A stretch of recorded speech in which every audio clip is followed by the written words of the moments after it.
You are watching FA News. We are coming to you live from the Chubb Business Room at the heart of the ISA Conference 2016. We are talking to Kalim Rajab, who is the director at New National, and we are going to be talking about macroeconomic factors affecting South Africa at the moment. Kalim, welcome. Thanks so much for having me. Please, can you discuss the macroeconomic factors that affect South Africa at the moment? Sure. I mean, we had a very fascinating presentation this morning by McKinsey. And of course, IMF has also come out with what macroeconomic reforms needs to happen. I think it's tricky at the moment because if we're being frank with ourselves, we're at a stage in South Africa from a macroeconomic perspective where we need to be having a policy conversation, but we're not. We're actually having what I call a sort of institutional conversation, which means we're in a sort of low-level war, civil war, around this concept of the rule of law.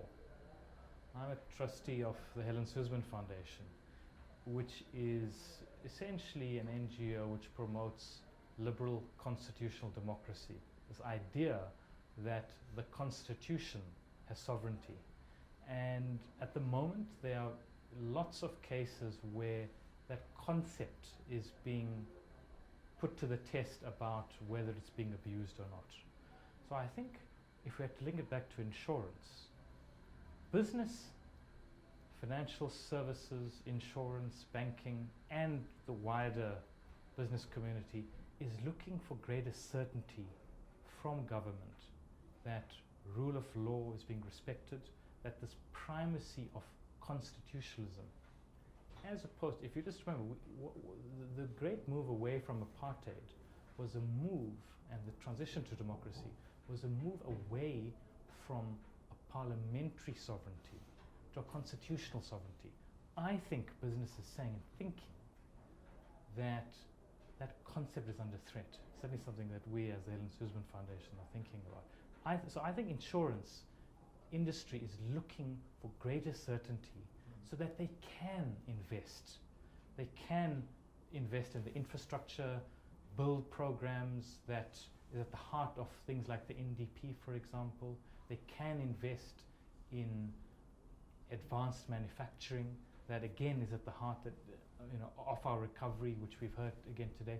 But business needs greater certainty. And what better way for them to look at it from the insurance industry, providing them with the backing that they are well capitalized enough to serve those needs.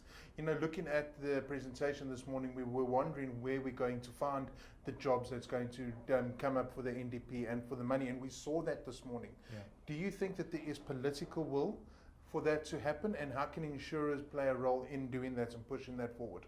So I think there is will. I think there is some goodwill that business certainly has. Business has, at this point in time, the biggest balance sheet actually waiting to be utilized. In many metrics, it's almost greater than the government balance sheet. Corporate balance sheet is huge, waiting to be used on these programs. Insurance industry as well is well capitalized overall. We certainly see that from the FSB numbers. And it has that capacity waiting to be brought in to the South African environment. I think it just needs a change of mindset. Kalim, thank you very much. Thanks so much.